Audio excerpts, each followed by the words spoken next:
Shalom, saudaraku yang dikasihi Tuhan.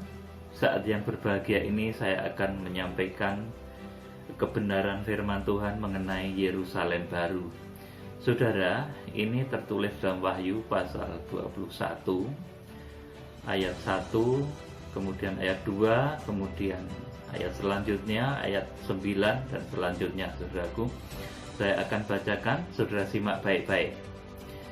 Lalu aku melihat langit yang baru dan bumi yang baru, sebab langit yang pertama dan bumi yang pertama telah berlalu, dan laut pun tidak ada lagi. Dan aku melihat kota yang kudus, Yerusalem yang baru, turun dari surga, dari Allah, yang berhias bagaikan pengantin perempuan yang berdandan untuk suaminya. Amin, saudaraku. Jadi Yerusalem baru ini nanti posisinya adalah setelah langit dan bumi yang kita pijak sekarang ini tidak ada lagi. Saudaraku, perhatikan baik-baik. Jadi langit baru dan bumi yang baru itu terjadinya setelah langit dan bumi yang sekarang ini berlalu.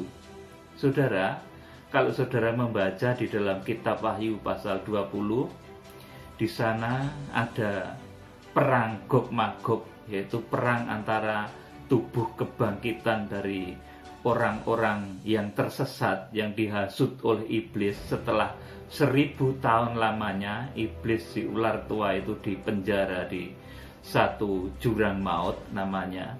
Kemudian dilepas, dan pada saat dilepas itu bersamaan dengan bangkitnya roh dan arwah dari orang-orang yang tersesat. Pada saat itu iblis menghasut roh arwah kebangkitan orang-orang sesat itu untuk melakukan peperangan yang maha dahsyat melawan Tuhan Yesus Kristus yang berada di kerajaan 1000 tahun damai bersama dengan roh orang-orang kudus, bersama dengan tubuh kebangkitan orang-orang kudus di kerajaan 1000 tahun damai. Kemudian terjadilah perang yang begitu dahsyat, luar biasa, sampai mengakibatkan langit dan bumi itu tidak ditemukan lagi unsur-unsurnya. Saudara boleh baca di dalam kitab Wahyu pasal 20 secara lengkap di sana. Jadi langit yang lama, bumi dan lautan, langit lama, langit, bumi, lautan ini akan lenyap nanti ketika setelah perang Gog-Magog, setelah perang roh antara tubuh kebangkitan orang-orang kudus dan tubuh kebangkitan orang-orang sesat. Ini perang terdahsyat sepanjang yang pernah terjadi di alam raya ini, saudaraku. Dan akibat perang yang begitu dahsyat itu nanti langit dan bumi lenyap. Oleh karena itu, Wahyu pasal 21, atau kalau saudara membaca penghakiman terakhir, di sana pun langit bumi itu sudah lenyap. Ketika nanti orang-orang akan dihakimi di pengadilan tahta putih itu, langit bumi sudah lenyap, saudaraku.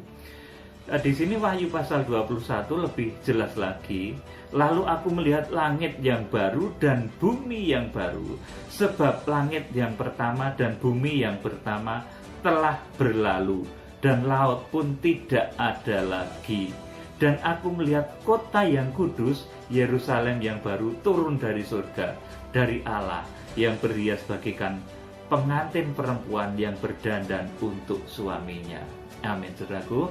Jadi pertama, poin yang harus saudara ketahui, bahwa langit baru, bumi baru, yang bernama Yerusalem baru, itu terjadi setelah perang Gog-Magog, setelah perang antara tubuh kebangkitan orang-orang kudus dan tubuh kebangkitan orang-orang sesat, yang mengakibatkan langit dan bumi ini lenyap bersama unsur-unsurnya. Wahyu pasal 20, saudara baca semuanya nanti supaya saudara menjadi paham.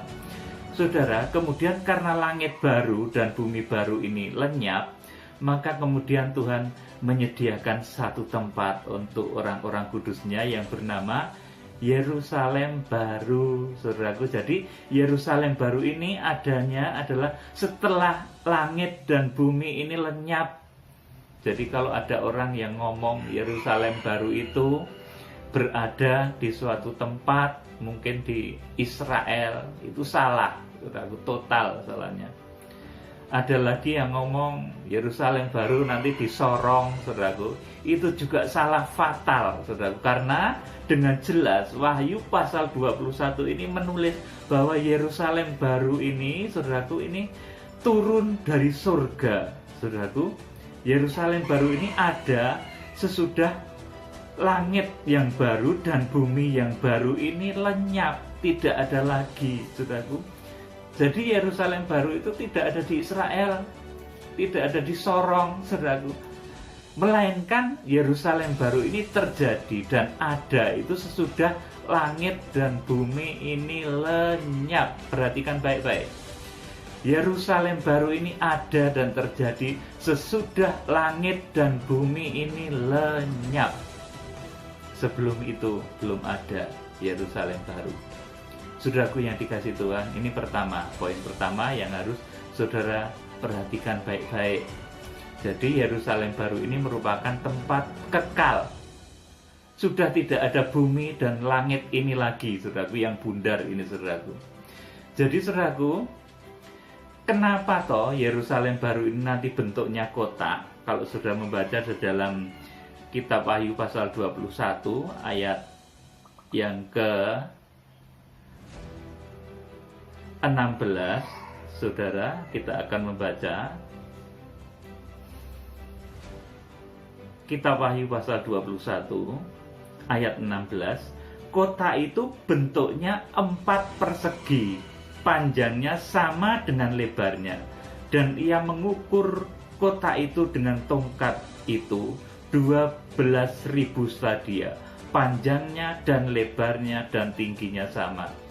Saudaraku, jadi Yerusalem baru ini bentuknya kotak, kubus, saudaraku. Kenapa kok kotak, saudaraku? Kenapa bukan bulat seperti bumi sekarang ini saja yang lebih enak, saudaraku? Sudah kemarin saya terangkan bahwa bentuk bulat ini selalu mewakili sifat kefanaan, sifat duniawi, sifat masa lalu, sifat kedagingan. Ini ditandai dengan sifat bulat dan asas putar. Saudara perhatikan baik-baik deh. Motor yang saudara kendarai itu bannya bulat, kemudian di dalamnya mesinnya juga bulat, bergerak menurut asas putar yang mengelilingi asas putar dunia yang bulat juga. Mobil juga begitu, semuanya asas putar. Bumi berputar pada porosnya juga dengan asas putar. Kemudian planet-planet mengitari bumi, semuanya bulat. Matahari, bulan, bintang, semuanya bulat, saudaraku. Kemudian bahkan yang terkecil dari unsur kehidupan ini yang bernama atom, inti atom yang dikelilingi dengan elektron itu juga bulat, saudaraku. Kemudian, saudaraku, segala sesuatu yang merupakan kefanaan dari dunia ini selalu ditandai dengan bentuk maupun sifat yang bulat. Saudara perhatikan baik-baik. Bagian tubuh dari yang saudara miliki saja yang berbentuk bulat itu selalu merupakan sumber dari hawa nafsu kedagingan yang paling kentara, saudaraku. Jadi bentuk bulat ini merupakan tanda dari saudaraku, masa lalu, dari nafsu kedagingan, dari hawa nafsu dunia. Oleh karena itu Yerusalem baru ini berbentuk kotak dan bulat, kotak kubus, saudaraku, bukan bulat lagi. Yerusalem baru ini bentuknya adalah kubus, di mana di sini dikatakan dan tembok ke kota itu mempunyai 12 batu dasar. Ayat 16, kota itu bentuknya 4 persegi, panjangnya sama dengan lebarnya, dan ia mengukur kota itu dengan tongkat itu 12.000 stadia, panjangnya dan lebarnya dan tingginya sama. Jadi Yerusalem baru ini adalah sebuah kota kekal, saudaraku. Jadi bukan kota fana lagi. Saudara, kadang ada orang yang masih salah ya, saudaraku. Kalau ada orang yang meninggal, kemudian pendetanya bilang sampai ketemu di Yerusalem baru, saudaraku. Bukan di sana sebetulnya. pertama ketemu nanti itu di kerajaan 1000 tahun damai, itu orang-orang kudus, orang-orang benar sudah dibangkitkan, sudah ketemu bersama dengan Tuhan Yesus, bersama dengan semua orang-orang kudus sejak Adam hingga akhir zaman. Jadi kalau Bapak Pendeta yang melayani jemaat-jemaat sampai ketemunya itu bukan di Yerusalem baru, tapi di kerajaan 1000 tahun damai, saudara sudah ketemu. Yerusalem baru ini nanti tempat kekekalannya, saudaraku. Yerusalem baru ini nanti imbangannya adalah neraka kekal, di mana itu merupakan tempat dilemparkannya iblis, kemudian antikris, nabi palsu, juga orang-orang yang berdosa. Mereka dilempar kekal selama-lamanya ke dalam neraka lautan api dan belerang. Itu semua ada sesudah langit dan bumi yang pertama ini lenyap, saudaraku. Sesudah bumi yang kita injak sekarang ini, matahari yang sekarang ini, bulan dan bintang laut yang sekarang ini lenyap, barulah nanti, saudaraku, Yerusalem baru ini nanti muncul. Saudaraku, Yerusalem baru ini disediakan oleh Tuhan bagi orang-orang yang mengasihi Dia dengan sungguh-sungguh, bagi orang-orang yang mencintai Tuhan dengan sungguh-sungguh, bagi orang-orang yang benar hidupnya dari Adam sampai akhir zaman. Saudaraku, kita akan membaca coba ayat 8. Ini orang-orang yang tidak bisa masuk Yerusalem baru itu seperti apa? Tetapi orang-orang penakut, orang-orang yang tidak percaya, orang-orang keji, orang-orang pembunuh, orang-orang sundal, tukang-tukang sihir, penyembah-penyembah berhala, dan semua pendusta, mereka akan mendapat bagian mereka di dalam lautan yang menyala-nyala oleh api dan belerang. Inilah kematian yang kedua. Jadi imbangannya Yerusalem baru itu ternyata adalah neraka kekal. Jadi saudaraku, sekarang ini neraka, kembali lagi saya tegaskan, itu belum dibuka, saudaraku. Nanti orang pertama, oknum pertama yang masuk neraka itu adalah antikris dan nabi palsu. Wahyu pasal 19. Setelah tertangkap ketika Tuhan Yesus datang, mereka langsung dicampakkan hidup-hidup ke lautan api dan belerang itu. Kemudian menyusul yang ketiga itu iblis, si ular tua yang menyesatkan manusia, itu dilempar ke sana juga. Kemudian setelah itu, saudaraku, maut dan kerajaan maut, yaitu orang-orang yang tersesat dari segala zaman sejak Adam hingga akhir zaman, nanti dilemparkan ke lautan api yang menyala-nyala oleh belerang. Saudaraku, itulah kematian kekal selama-lamanya. Saudaraku, jadi saudaraku, neraka sekarang ini belum buka. Saudaraku, jangan ngomong neraka, saudaraku. Neraka belum buka. Yang sudah buka itu sekarang Hades, atau tempat penampungan untuk orang-orang roh-roh yang mati, yang tidak benar, itu ditampung di satu tempat yang namanya Hades, itu saudaraku, atau alam maut. Di sana iblis berkuasa. Tetapi orang-orang kudus itu disendirikan di satu tempat yang namanya Firdaus, seperti Tuhan Yesus katakan kepada penyamun yang di sebelahnya itu, saat ini juga engkau akan bersama-sama aku berada di Firdaus. Saudaraku, Firdaus itu belum surga, tetapi saudaraku satu tempat sementara. Saudaraku, waktu itu kan Tuhan Yesus disalib, saudaraku, kemudian mau mati, saudaraku. Selama 3 hari di alam kematian, saudaraku, di alam sesudah dia mati, saudaraku, dia ada di satu alam yang namanya Firdaus, yang dikatakan pada saat dia mau mati, menyerahkan nyawanya kepada orang jahat di sebelahnya, saat ini juga engkau akan bersama aku berada di Firdaus. Saudaraku, jadi orang-orang benar seperti Abraham, kemudian Lazarus, Tuhan Yesus sendiri selama 3 hari 3 malam itu, ketika sesudah dia disalib, saudaraku, dia berada di satu tempat yang namanya Firdaus, saudaraku. Kemudian Lazarus, kemudian Abraham, mereka berada di Firdaus juga. Tetapi orang-orang sesat itu berada di satu alam kengerian yang namanya alam maut. Di sana iblis berkuasa, alam maut dan kerajaan maut. Itu nanti akan dilemparkan ke neraka kekal, ke neraka yang menyala-nyala oleh api dan belerang selama-lamanya. Jadi saudaraku, hamba Tuhan yang pernah melihat mengenai alam maut ini benar, saya aminkan itu benar, sudah ada alam maut itu sekarang dan penghuninya pun sudah ada. Tetapi kalau neraka kekal ini belum ada ya, jangan mengarang ke sana. Jadi saudaraku, kembali kepada firman yang saya sampaikan, bahwa orang-orang yang akan masuk di dalam Yerusalem baru ini adalah orang-orang kudus, bukan orang-orang penakut, bukan orang-orang yang tidak percaya, bukan orang-orang keji, bukan pembunuh, bukan orang-orang sundal, bukan tukang sihir, bukan penyembah berhala, dan bukan pendusta, saudaraku. Jadi merekalah yang akan mewarisi Yerusalem baru. Saya bacakan ayat 9. Maka datanglah seorang dari ketujuh malaikat yang memegang ketujuh cawan, yang penuh dengan ketujuh malapetaka terakhir itu. Lalu ia berkata kepadaku, katanya, marilah ke sini, aku akan menunjukkan kepadamu pengantin perempuan mempelai anak domba. Ayat 10.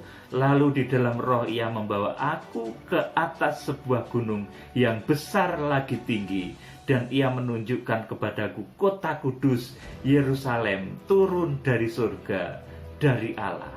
Dan selanjutnya saudara baca nanti Wahyu pasal 21 ayat 9 dan selanjutnya, saudaraku. Jadi Yerusalem baru ini, saudaraku, disebut juga sidang mempelai wanita anak domba Allah, pengantin perempuan mempelai anak domba Allah, disebut juga seperti itu. Ini nubuatannya dulu Raja Salomo, saudaraku. Siapakah dia yang muncul dari padang belantara, saudaraku? Jadi saudaraku, indah laksana Yerusalem, dahsyat bagaikan bala tentara, saudaraku. Jadi Raja Salomo itu dahsyat ya, membangun Yerusalem itu menurut visi, menurut kecantikan mempelai wanitanya. Tuhan Yesus juga begitu. Dia membangun Yerusalem baru itu menurut visi dari mempelai wanitanya. Kita semua gereja yang bersatu itu begitu indah di hadapan Tuhan, saudaraku. Ini juga teladan bagi nikah-nikah duniawi, saudaraku, bahwa seorang laki-laki itu akan membangunkan kemuliaan menurut inspirasi dari seorang wanita, saudaraku. Kota yang dibangunnya, kesuksesan yang dibangunnya, keberhasilan yang dibangunnya itu berdasarkan mempelai wanita yang menginspirasi seorang laki-laki. Saudaraku, bahkan Tuhan Yesus menyiapkan Yerusalem baru ini juga sesuai dengan gambaran dari sidang mempelai wanita anak domba Allah, saudaraku. Jadi di sini dikatakan, saudaraku, maka datanglah dari ketujuh malaikat yang memegang ketujuh cawan, yang penuh dengan ketujuh malapetaka terakhir. Lalu ia berkata, katanya, marilah ke sini, aku akan menunjukkan kepadamu pengantin perempuan mempelai anak domba. Lalu di dalam roh ia membawa aku ke atas sebuah gunung yang besar dan tinggi, dan ia menunjukkan kepadaku kota yang kudus Yerusalem turun dari surga dari Allah. Saudaraku, jadi demikian, siapapun yang ingin masuk ke dalam Yerusalem baru, hendaklah kita membiasakan diri mulai lepas dari ikatan dunia yang berbentuk bulat ini. Dunia yang tidak menentu, yang berbentuk bulat dengan asas putarnya. Saudara, kembali saya tekankan, bentuk bulat dan asas putarnya itu mewakili keadaan dunia yang tidak menentu. Orang dunia sering bilang, saudaraku, ya kita ini orang dunia, kadang ya di atas seperti roda, kadang ya di bawah, saudaraku. Di dalam kekristenan yang benar tidak begitu, saudara. Kita akan selalu naik tahap demi tahap menuju Yerusalem baru. Tetapi kalau kita mengikuti arus dunia, maka kita memang akan begitu. Kadang yang naik, kadang turun, seperti roda, karena mengikuti asas putarnya dunia. Kita jangan lagi masuk ke dalam prinsip itu, saudaraku. Prinsip naik turunnya, ketidakmenentuannya dunia ini. Saudara, meskipun kita sekarang berada di tengah-tengah wabah COVID-19, saudara harus tetap maju di dalam bisnis, di dalam melayani Tuhan, di dalam apa saja. Saudara harus tetap maju, saudara jangan ikut arus putarnya dunia ini, saudara. Jadi saya juga jadi teringat lagi ini, ketika Nabi Baal itu beribadah dengan caranya menyaingi Nabi Elia, itu saudaraku, Nabi Baal itu berjoget-joget, ya Baal, sambutlah doaku, ya Baal, sambil berkeliling mezbah, berputar mengelilingi seperti asas putarnya dunia. Itu Nabi Baal di zaman Elia, saudaraku. Ternyata doanya Nabi Baal itu nggak dijawab, justru doanya Nabi Elia yang sendirian waktu itu dijawab Tuhan dengan api dari langit yang begitu dahsyat, luar biasa. Jadi saudaraku, doa yang dijawab adalah doa orang-orang yang mengarahkan pandangannya itu ke depan, ke Yerusalem baru. Bukan mengarahkan pandangannya ke masa lalu yang penuh hawa nafsu, penuh muslihat, penuh ketakutan. Di sini dikatakan tadi, saudaraku, penuh kekejian, penuh roh pembunuhan, penuh keinginan sundal, penuh dengan sihir, penuh dengan penyembahan berhala, penuh dengan kedustaan. Itu masa lalu yang berbentuk bulat, masa lalu kita. Saudara, bagi yang ingin masuk ke dalam Yerusalem baru, sifat penakut, sifat keji, sifat sundal, sifat sihir, penyembahan berhala, sifat dusta itu harus mulai dihilangkan. Baca ini, Wahyu pasal 21 ayat 8. Sudah catat ini ya, Wahyu pasal 21 ayat 8. Ini orang yang tidak masuk Yerusalem baru itu karena dia penakut. Pertama itu serba takut, berkorban untuk Tuhan aja takut, saudaraku. Melayani takut, saudaraku. Kemudian melakukan apa? Beribadah, bersaksi itu takut. Muter lagu pujian di mobil, saudaraku, takut kedengaran tetangganya, saudaraku, nanti begini dan lain sebagainya. Takut bersaksi itu, saudaraku. Orang penakut.